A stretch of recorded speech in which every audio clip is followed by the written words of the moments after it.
জিভে জল আসার জন্য প্রস্তুত হয়ে যান। আজকে একই ভিডিওতে তৈরি করে দেখাবো 4টি লোভনীয় আচার। লেবুর আচার, রসুনের আচার, চিকেন আচার আর আমলকির আচার। রোদে দেওয়ার ঝামেলা ছাড়াই ভিন্ন স্বাদের এই ইনস্ট্যান্ট আচারগুলো একদিন বানিয়ে সংরক্ষণও করতে পারবেন পুরো বছর জুড়ে। আসসালামু আলাইকুম everyone, I am chef Ishika. Welcome back to আইফুড channel.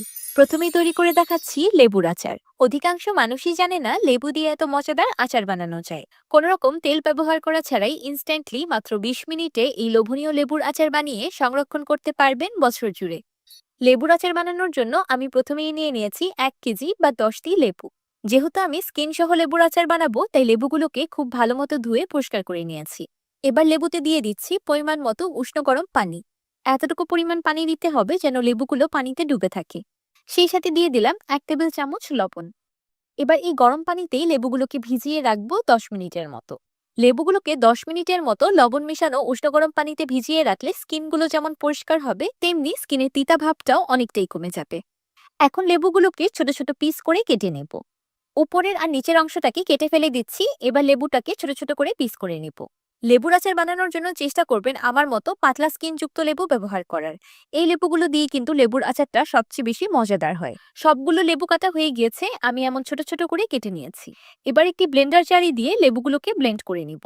Blend করার সময় কোনো রকম পানি ব্যবহার করা যাবে না, পানি ছাড়াই লেবুগুলোকে ব্লেন্ড করে নিতে হবে। ব্লেন্ড করার পর লেবুগুলো একদম মিহি পেস্ট হবে না, এমন কিছুটা দানাদার থাকবে। আচারটাকে রান্না করার জন্য আমি চুলায় একটি কড়াই বসিয়ে দিয়েছি। এবার কড়াইয়ে দিয়ে দিলাম ব্লেন্ড করে রাখা লেবু। এবার আচারে কিছু মশলা অ্যাড করে দিব। দিয়ে দিলাম 2 টেবিল চামচ চিলি ফ্লেক্স, 1 চা চামচ কালো গোলমরিচের গুঁড়া, 1 চা চামচ হিং বা অ্যাসফুটিডা পাউডার, 2 চা চামচ লাল মরিচের গুঁড়া, 1 চা চামচ ভাজা জিরার গুঁড়া, 1 চা চামচ ব্ল্যাক সল্ট আর 1 চা চামচ সাদা লবণ। এবার সবকিছু একসাথে খুব ভালোভাবে মিশিয়ে নেব। আচার বা বিভিন্ন চটপটে খাবার বানানোর ক্ষেত্রে অ্যাসফোটিডা পাউডার ব্যবহার করা হয়, এটা হাতের কাছে থাকলে দিবেন, না হলে স্কিপও করতে পারেন। যেহেতু এটা লেবুর আচার, তাই এটাকে সংরক্ষণ করার জন্য আলাদা করে ভিনেগার অ্যাড করার কোনো প্রয়োজন নেই। এটা এমনিতেই বছর জুড়ে সংরক্ষণ করা যাবে। মশলাগুলো খুব ভালোভাবে মিশিয়ে নেওয়ার পর দিয়ে দিলাম 4 কাপ চিনি। চিনির হিসাবটা আপনারা এভাবেই করে নেবেন। ব্লেন্ড করার পর লেবুর পেস্ট যতটুকু হবে, চিনি ঠিক ততটুকুই ব্যবহার করতে হবে। চিনি অ্যাড করার পরেই আচারটা খুব বেশি লিকুইডি হয়ে যাবে। এখন আচারটাকে রান্না করতে থাকবো পানি শুকিয়ে আঠালো হয়ে আসা পর্যন্ত। এই আচারটাকে অনবরত নাড়তে থাকতে হবে না, কারণ তলানিতে লেগে যায় না। অনবরত নাড়তে গেলে তখন আবার হাতে ছিটা আসতে পারে। তাই চুলার আঁচটাকে মিডিয়াম করে আচারটাকে এমনিতেই রান্না হতে দিবেন, জাস্ট মাঝে মাঝে একটু নেড়ে দিলেই হবে। রান্না করতে করতে আচারটা অনেকটাই ঘন হয়ে এসেছে। লেবুর আচারটার এই কনসিস্টেন্সি আসতে 20 মিনিটের মতো সময় লেগেছে। আচ্ছা, আপনারা কিন্তু এই প্রিমিয়াম জার্মানি হানিকম কড়াইটা আমার বিজনেস পেজ অথেন্টিক বাই ইশিকাতে পেয়ে যাবেন। লিংক আমি ডেসক্রিপশন বক্সে দিয়ে দিব। আপনারা যদি একদম অথেন্টিক কুকওয়্যার কিনতে ইন্টারেস্টেড হন, তাহলে আমার পেজে যোগাযোগ করতে পারেন। চুলায় আচারটাকে এর থেকে বেশি ঘন করার প্রয়োজন নেই, কারণ এটা ঠান্ডা হয়ে গেলে আরো বেশি ঘন হয়ে যাবে। এবার আমি আচারটাকে ঠান্ডা হওয়ার জন্য এই কড়াইতেই রেখে দিব। আচারটা সম্পূর্ণ ঠান্ডা হয়ে গিয়েছে, দেখতেই পারছেন আগে থেকে কতটা বেশি ঘন হয়ে গিয়েছে, একদম চাটনির মতো। তো তৈরি হয়ে গেল লোভনীয় মজাদার একদম ভিন্ন স্বাদের লেবুর আচার। টক মিষ্টি ঝাল এই লেবুর আচার আপনি একবার খেলে এটার প্রেমে পড়তে বাধ্য। আরেকটি গুরুত্বপূর্ণ বিষয় হলো, আচারটা রান্না করার সাথে সাথে খেলে হালকা তিতা লাগতে পারে, কিন্তু আপনি যখন আচারটাকে স্টোর করবেন তখন আস্তে আস্তে এটার তিতা ভাব একদমই কমে যাবে। লেবু বা আমলকি এই ধরনের ফলগুলোর আচার বানিয়ে যত সংরক্ষণ করা হয়, ততই এর স্বাদ বাড়তে থাকে আর তিতা ভাব কমতে থাকে। খিচুড়ি, বিরিয়ানি, ডাল ভাত, পরোটা যাই বলেন না কেন, এই লেবুর আচারের কোনো তুলনাই হয় না। যে কোনো খাবারের স্বাদকে 10 গুণ বাড়িয়ে দিবে। অনেকেরই আচার খেলে গ্যাস্ট্রিকের সমস্যা হয়। যেহেতু এই লেবুর আচারটা বানানোতে কোনো রকম তেলের ব্যবহার করা হয়নি, তাই যারা গ্যাস্ট্রিকের সমস্যার জন্য আচার খেতে পারেন না, তারাও এই আচারটা খুব মজা করে খেয়ে নিতে পারবেন। আপনারা ইচ্ছে করলে এই আচারটা বানানোর জন্য চিনির পরিবর্তে গুঁড়ো ব্যবহার করতে পারবেন। তাহলে চলুন এখন তৈরি করে নেই চিকেন আচার। নেপালের জনপ্রিয় মাসুকো আচার বানিয়ে সংরক্ষণ করলে আপনার সপ্তাহে 2-3 দিন রান্নাবান্না না করলেও চলবে। কারণ সাদা ভাতের সাথে শুধু এই আচারটি থাকলে সাথে আর কিছুই লাগবে না। মাসুকো আচার বা মুরগির মাংসের আচার বানানোর জন্য আমি প্রথমেই নিয়ে নিয়েছি 1 কেজি বোনলেস চিকেন। আমি 3টি চিকেন ব্রেস্ট পিস এমন মিডিয়াম সাইজ করে কেটে নিয়েছি। আচারটা বানানোর জন্য মাংসের এই সাইজটাই একদম পারফেক্ট। এবার মুরগির মাংসে দিয়ে দিচ্ছি 1/2 চা চামচ হলুদের গুঁড়া আর 1/2 চা চামচ লবণ। এবার হলুদ আর লবণ মাংসের সাথে খুব ভালোভাবে মাখিয়ে নিব। হলুদ লবণ মাখানো মাংসটা আমি 10 মিনিটের মতো ম্যারিনেট হওয়ার জন্য সাইডে রেখে দিচ্ছি। তাহলে চলুন এই সময় একটা স্পেশাল মুরগির মাংসের আচারের মশলা তৈরি করে নিই। আচার মশলা তৈরি করার জন্য একটি ফ্রাইং প্যানে দিয়ে দিলাম 1 টেবিল চামচ আস্ত ধনিয়া, 1 টেবিল চামচ কালো সরিষা, 1 টেবিল চামচ আস্ত জিরা, 2 চা চামচ মৌরি, 2 চা চামচ কালো গোলমরিচ, 2 চা চামচ মেথি দানা, 4টি লাল শুকনো মরিচ, 2টি দারুচিনি, 4টি লবঙ্গ আর 1টি বড় কালো এলাচ। এবার চুলার একদম লো আছে এই মশলাগুলোকে ড্রাই রোস্ট করে নিব। মশলাগুলোকে অতিরিক্ত রান্না করে পুড়ে ফেলা যাবে না। যখন মশলাগুলোর কালার হালকা একটু চেঞ্জ হয়ে যাবে আর চারদিকে খুব সুন্দর একটা সুগন্ধ ছড়িয়ে পড়বে, তখনই চুলা থেকে নামিয়ে ঠান্ডা করে নিব। মশলাগুলোকে ব্লেন্ড করার আগে অবশ্যই খুব ভালোভাবে ঠান্ডা করে নিতে হবে। এখন সবগুলো মশলা একসাথে খুব ভালোভাবে ব্লেন্ড করে একটা ফাইন পাউডার তৈরি করে নিব। তো তৈরি হয়ে গেল মুরগির মাংসের আচার বানানোর জন্য একটা স্পেশাল আচার মশলা। 1 কেজি মাংসের আচার বানানোর জন্য এই সম্পূর্ণ মশলাটাই প্রয়োজন হবে।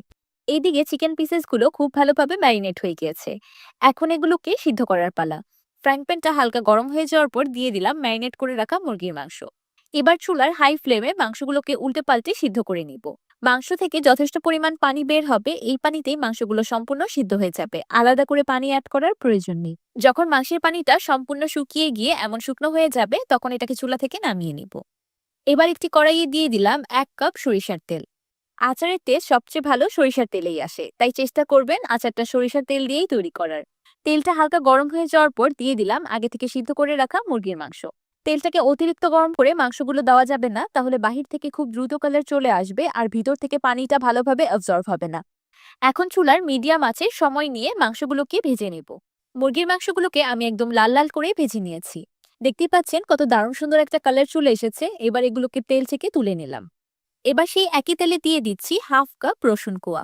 এখন চুলার মিডিয়াম আঁচে রসুন কোয়াগুলোকে 1 মিনিটের মতো ভেজে নেব।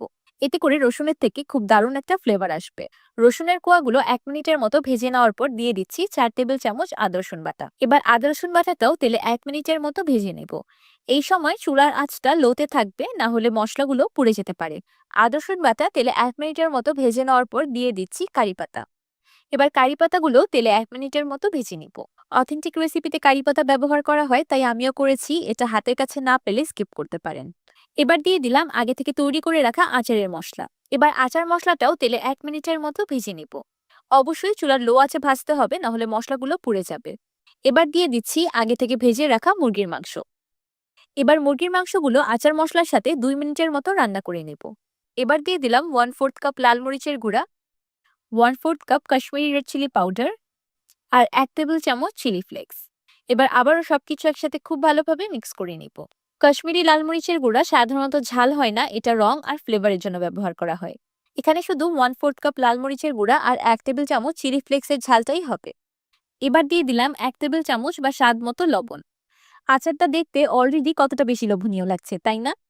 আচারে একটা টক ফ্লেভার আনার জন্য আর আচারটাকে 6 মাস সংরক্ষণ করার জন্য দিয়ে দিলাম 1 কাপ লেবুর রস। লেবুর রস অ্যাড করার পর আচারটাকে বেশিক্ষণ রান্না করা যাবে না, জাস্ট লেবুর রসটাকে মিক্স করে নিয়ে এটাকে চুলা থেকে নামিয়ে নেব। এই পর্যায়ে আচারের তেল কম মনে হতে পারে, কিন্তু এটা ঠান্ডা হয়ে যাওয়ার পর আচারের তেলটা বের হয়ে যাবে। আমি মাংসের আচারটাকে সম্পূর্ণ ঠান্ডা করে নিয়েছি। মাশাআল্লাহ, দেখতেই পারছেন কত দুর্দান্ত একটা কালার এসেছে আর কত অসাধারণ একটা আচার তৈরি হয়েছে। যেহেতু আমি এখানে বেশি পরিমাণে লেবুর রস অ্যাড করেছি, তাই আলাদা করে ভিনেগার অ্যাড করিনি, এটা এমনিতেই সংরক্ষণ করা যাবে। আমার রেসিপিটা ফার্স্ট টু লাস্ট হুবাহু ফলো করে মাংসের আচার বানালে টক আর ঝালের একটা পারফেক্ট ব্যালেন্স পাবেন। এমন লোভনীয় একটা আচার চোখের সামনে থাকলে জিভে জল আসবেই। আমার কথায় বিশ্বাস করে এই রেসিপিটা ফলো করে একবার হলেও এই মুরগির মাংসের আচার বানিয়ে খাবেন। আমি কথা দিচ্ছি এটা আপনাদের খাওয়া বেস্ট আচার হবে। মাংসের আচার বা মাসুকো আচার নেপাল আর সাউথ ইন্ডিয়ার খুবই জনপ্রিয় একটি খাবার। আমি এই আচারটা বাসায় যখনই বানাই আর খাই, তখন চিন্তা করি এত মজাদার একটা আচার বাংলাদেশে কেন জনপ্রিয় না। এমন যে কোনো এয়ারটাইট বয়ামে করে আপনারা এই মাংসের আচারটা ফ্রিজের বাহিরেই সংরক্ষণ করতে পারবেন 6 মাসের মতো। আর যদি ফ্রিজের ভিতরে সংরক্ষণ করেন, তাহলে তো বছর জুড়ে সংরক্ষণ করা যাবে। এই মাংসের আচারের তেল বা মশলা যদি আপনি কোনো ভর্তা বানানোতে ব্যবহার করেন, তাহলে সেটার স্বাদও 10 গুণ বেড়ে যাবে। বাসায় কোনো কিছু রান্না না করা থাকলেও শুধু এই আচারটা দিয়েও আপনি 1 প্লেট ভাত খেয়ে নিতে পারবেন। এমন দুর্দান্ত স্বাদের একটা আচার আপনি যাকেই বানিয়ে খাওয়াবেন, সে জাস্ট আপনার রান্নার হাতটা দেখতে চাইবে। এবার তৈরি করে দেখাচ্ছি রসুনের আচার। ঝাল ঝাল চটপটে স্বাদের রসুনের চাটনি আচার খেয়েছেন কখনো? কোনো রকম চিনি ব্যবহার করা ছাড়াই ইনস্ট্যান্টলি রসুনের আচার বানিয়ে সংরক্ষণ করতে পারবেন মাস জুড়ে।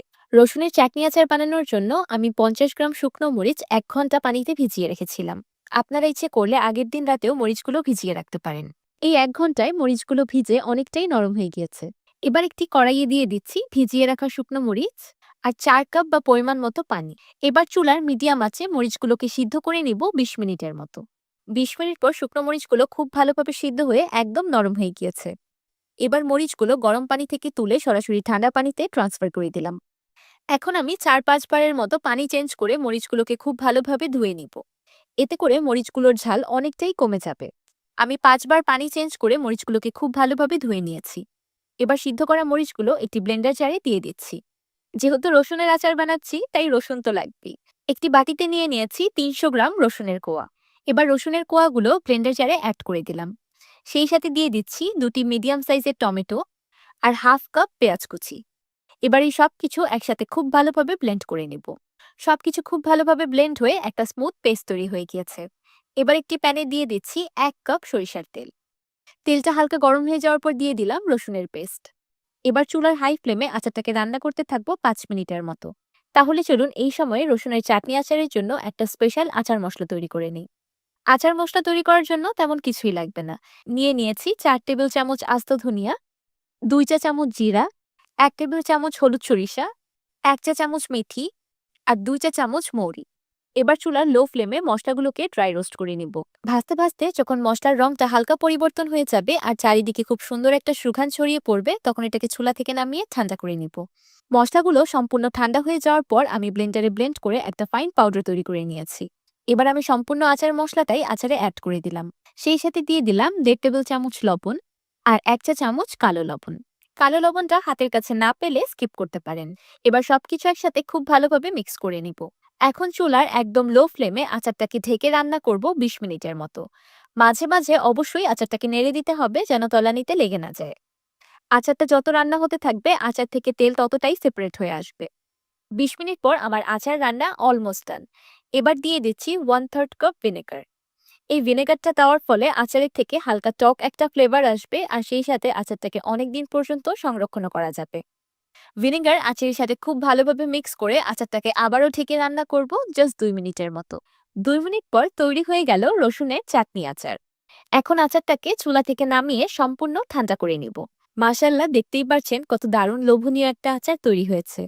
এখন থেকে বাসায় বউয়া বা খিচুড়ি রান্না করলে তাড়াহুড়া করে শুটকি বা নানা পদের ভর্তা তৈরি করার কোনো প্রয়োজন নেই। শুধু এই রসুনের আচারটা থাকলেই বউয়া বা খিচুড়ির স্বাদ 10 গুণ বেড়ে যাবে। শুধু তাই নয়, রুটি, পরোটা আর ভাতের সাথে খেতেও কিন্তু দুর্দান্ত লাগবে।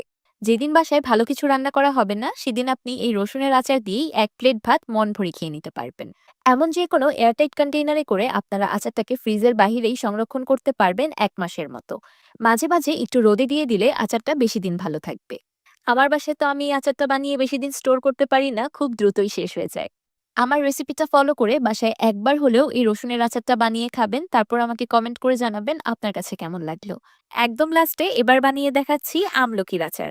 ভিটামিন সি সমৃদ্ধ আমলকির গলি ক্যান্ডি মাত্র 4টি উপকরণে। নরম তুলতুলে ও রসালো এই গলি ক্যান্ডিগুলো মুখে দেওয়ার সাথে সাথেই একদম মিলিয়ে যাবে। আমলকির গলি ক্যান্ডি বানানোর জন্য আমি প্রথমেই নিয়ে নিয়েছি 1 কেজি আমলকি। আমি আমলকিগুলোকে ভালো মতো ধুয়ে পরিষ্কার করে নিয়েছি। আমি আজকে এই আমলকির গলি ক্যান্ডিগুলো বানানোর জন্য একটু বড় সাইজের আমলকি ব্যবহার করেছি। আপনারা ছোট সাইজের আমলকিগুলোও ব্যবহার করতে পারবেন, কোনো অসুবিধা নেই। এবার একটি কাঁটা চামচের সাহায্যে আমলকিগুলোকে এমন প্রিক করে নিব বা কেচে নিব। এই কাজটা করতে একটু সময় লাগবে ঠিকই, কিন্তু কাজটা করা খুবই জরুরি। আমি সবগুলো আমলকি কাঁটা চামচ দিয়ে কেচে নিয়েছি। এবার এই কেচে নেওয়া আমলকিগুলোকে পানিতে ভিজিয়ে রেখে দিব 7 থেকে 8 ঘন্টার মতো। 7-8 ঘন্টার মতো আমলকিগুলোকে কেচে পানিতে ভিজিয়ে রাখলে আমলকির ভিতরের কষ ভাবটা বেরিয়ে যাবে। এতে করে পরবর্তীতে আমলকির গলি ক্যান্ডিগুলো খেতে অসাধারণ লাগবে। 7-8 ঘন্টা পর ফিরে এলাম। আমলকিগুলো খুব ভালোভাবে সোক হয়ে গিয়েছে। দেখতেই পারছেন আমলকির রংটা কিছুটা পরিবর্তন হয়ে গিয়েছে, কারণ ভিতর থেকে কষগুলো বেরিয়ে গিয়েছে। এবার আমলকি থেকে পানি ছেঁকে ফেলে দিব। এবার একটি প্যানে দিয়ে দিচ্ছি সোক করে রাখা আমলকি আর 500 গ্রাম পাউডার চিনি। আমি 500 গ্রাম দানাদার চিনি ব্লেন্ডারে ব্লেন্ড করে পাউডার করে নিয়েছি। এবার চিনি আর আমলকি একসাথে খুব ভালোভাবে মিক্স করে নিব। এই সময় চুলার ফ্লেমটা লোতে থাকবে।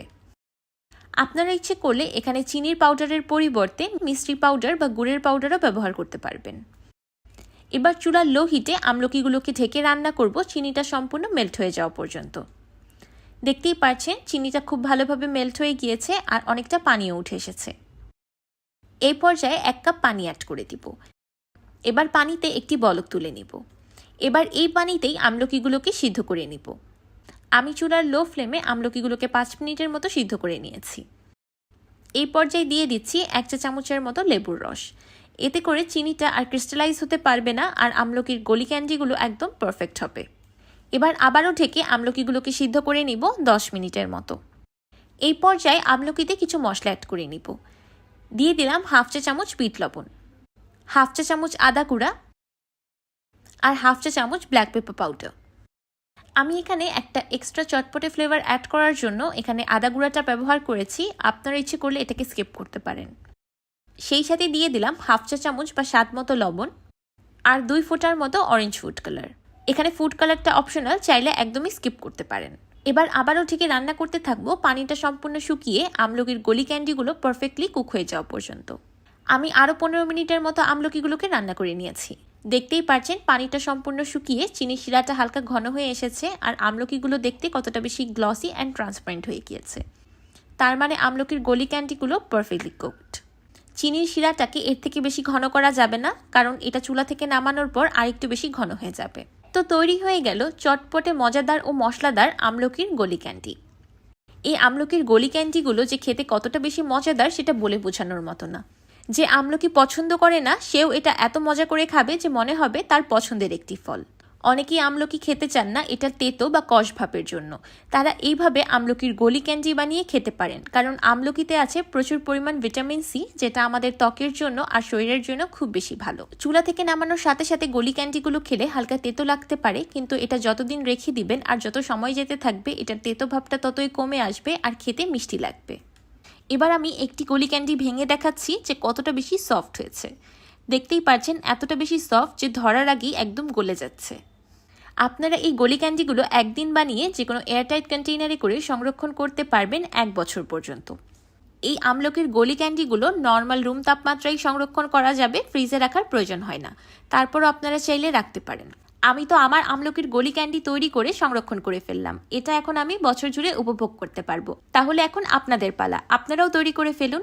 আমার আজকের এই 4টি ভিন্ন স্বাদের ইনস্ট্যান্ট আচার রেসিপিগুলো আপনাদের কাছে কেমন লাগলো আমাকে অবশ্যই কমেন্ট করে জানাবেন। ভিডিওটি ভালো লাগলে একটি লাইক দিবেন আর আমার চ্যানেল সাবস্ক্রাইব করে আমার চ্যানেলের পাশেই থাকবেন। আল্লাহ হাফেজ।